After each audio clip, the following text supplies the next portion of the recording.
উদ্ভিদের দুই ধরনের অঙ্গজ জনন পদ্ধতি আছে। একটা হলো স্বাভাবিক অঙ্গজ জনন পদ্ধতি, আরেকটা হলো কৃত্রিম অঙ্গজ জনন পদ্ধতি। আজকের ভিডিওটা স্বাভাবিক অঙ্গজ জনন পদ্ধতি নিয়ে। আমি এই ভিডিওতে দেখাবো বিভিন্ন ধরনের উদ্ভিদ স্বাভাবিক অঙ্গজ জনন পদ্ধতিতে যে অংশগ্রহণ করে সেগুলো। আশা করি তোমরা এই ভিডিওতে মনোযোগ দেবে এবং ভিডিওটা দেখা শেষে লাইক, কমেন্ট এবং শেয়ার করবে। প্রথমেই আমরা জানবো যে স্বাভাবিক অঙ্গজ জনন পদ্ধতি কাকে বলা হয়। আমরা জানি যে যে জনন প্রক্রিয়ায় উদ্ভিদের মূল কাণ্ড বা পাতা অর্থাৎ এই তিনটা অংশ, এগুলো থেকেই নতুন উদ্ভিদের অর্থাৎ মায়ের মতো নতুন উদ্ভিদের সৃষ্টি হয় এবং সেটা স্বাভাবিকভাবে সৃষ্টি হয়, তাকেই বলা হচ্ছে স্বাভাবিক অঙ্গজ জনন পদ্ধতি। আর এই জনন পদ্ধতিতে কোনো বীজ বা গ্যামেটের প্রয়োজন হয় না। মনে রাখতে হবে, এই জনন পদ্ধতিতে বীজ বা গ্যামেটের প্রয়োজন হয় না। যেমন মূল দ্বারা যেসব উদ্ভিদে এই স্বাভাবিক অঙ্গজ জনন পদ্ধতি হয়, যেমন মিষ্টি আলু, ঢালিয়া, তারপরে আছে শতমূলী, তারপর আছে কাকরোল। হ্যাঁ, এই উদ্ভিদগুলো মূল দ্বারা হয়। এরপর আমরা চলে যাব ভূনিম্নস্থ কাণ্ড। ভূনিম্নস্থ কাণ্ড যেমন পেঁয়াজ রসুন। পেঁয়াজ রসুনের ভূনিম্নস্থ কাণ্ডকে আমরা বাল্ব বলে থাকি। যেমন পেঁয়াজ এবং রসুন তোমরা দেখতে পাচ্ছ, এই দুইটাকে বলা হয় বাল্ব বা ভূনিম্নস্থ কাণ্ড। এবং আদা এবং হলুদের যে ভূনিম্নস্থ কাণ্ড আছে সেদেরকে বলা হচ্ছে রাইজোম। এই যে এখানে দেখতে পাচ্ছ যে আদা, ঠিক হলুদটা এরকমই হবে। হ্যাঁ, এটাকে বলা হচ্ছে রাইজোম। আর আলু যেটা, এটা হলো ভূনিম্নস্থ কাণ্ড, এটাকে বলা হচ্ছে টিউবার। এবং আরেকটা আছে উলকচু, এই যে দেখতে পাচ্ছ উলকচু, এটাকে বলা হচ্ছে গুড়িকন্দ। এগুলোও কিন্তু ভূনিম্নস্থ কাণ্ড। এবার আমরা চলে যাব আরেকটা পদ্ধতি আছে, সেটা হলো অর্ধবায়বীয় কাণ্ড, যেটার অর্ধেক অংশ মাটির নিচে এবং অর্ধেক অংশ মাটির উপরে থাকে। যেমন সাকারের মাধ্যমে আহ, যেসব উদ্ভিদের স্বাভাবিক অঙ্গজ জনন হয়, যেমন কলা, পুদিনা, আনারস, চন্দ্রমল্লিকা এবং বাঁশ। তোমরা এই যে ছবিটা দেখতে পাচ্ছ, এগুলো হলো কলার চারা। হ্যাঁ, এই কলার শাখার থেকে এগুলো হয়েছে এবং এগুলো রোপণ করলেই নতুন অর্থাৎ বড় কলা গাছ, পরিপূর্ণ কলা গাছে পরিণত হবে। তারপর আছে পুদিনা। এটাও কিন্তু শাখারের মাধ্যমে আনারস, চন্দ্রমল্লিকা এবং বাঁশ। এই যে বাঁশ ছবি দেখতে পাচ্ছ বাঁশের, এটা একটা শাখা।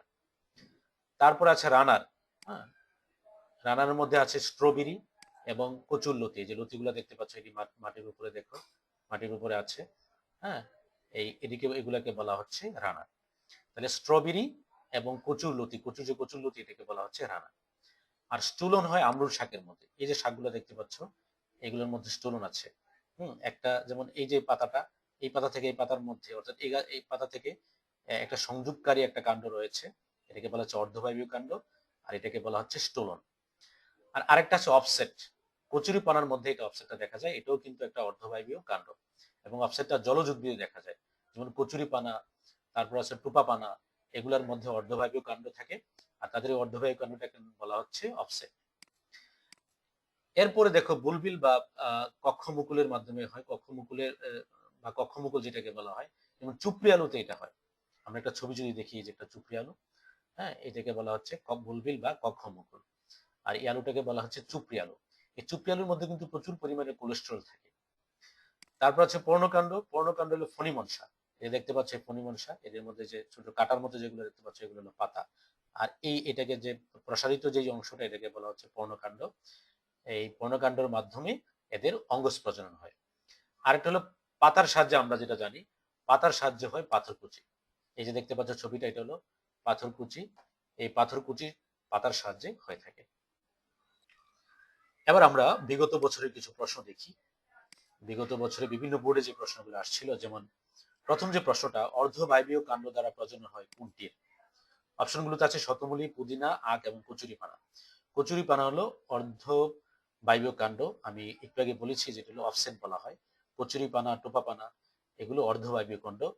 এবং এই অফসেটটা হলো এই কচুরিপানা এবং টোপাপানার যে প্রজনন, সেই প্রজননটাকে বলা হচ্ছে। এবং এটা জলজ উদ্ভিদে দেখা যায়। তারপর আছে কাণ্ড দ্বারা বংশ বৃদ্ধি করে নিচের কোনটি? কাণ্ড দ্বারা হলো উলকচু, এটাকে বলা হচ্ছে অর্ধবায়বীয় কাণ্ড। একটা হলো ভূনিম্নস্থ কাণ্ড, আরেকটা হলো অর্ধবায়বীয় কাণ্ড। তাহলে অর্ধবায়বীয় কাণ্ড হলো উলকচু। তোমরা একটু খেয়াল করো যে ডালিয়া, কাকরোল, পটল, এগুলো কিন্তু মূল দ্বারা হয়। ডালিয়া, কাকরোল, পটল এগুলো মূল দ্বারা হয়। উলকচুটা হলো কাণ্ড দ্বারা হয়। গোলালুর অঙ্গজ বংশবৃদ্ধি কোন অঙ্গের মাধ্যমে হয়? গোলালুরটা হলো কাণ্ড, আমরা জানি এটাকে বলা হয় এটাকে বলা হয় টিউবার। হ্যাঁ, গুলালোর যেটা এই যেটাকে বলা হচ্ছে ভূমিন্যস্ত কাণ্ড, সেটাকে বলা হচ্ছে টিউবার অর্থাৎ কাণ্ড। আরেকটা হলো কোন উদ্ভিদটি পাতার সাহায্যে বংশবৃদ্ধি করে? সহজ উত্তর পাথরকুচি পাতার সাহায্যে বংশবৃদ্ধি করে। তো এগুলো ছিল বিগত বছরের বোর্ডে আসা প্রশ্ন। আশা করি তোমাদের ভিডিওটা ভালো লেগেছে। যদি ভালো লাগে লাইক, কমেন্ট এবং শেয়ার করবে। ধন্যবাদ।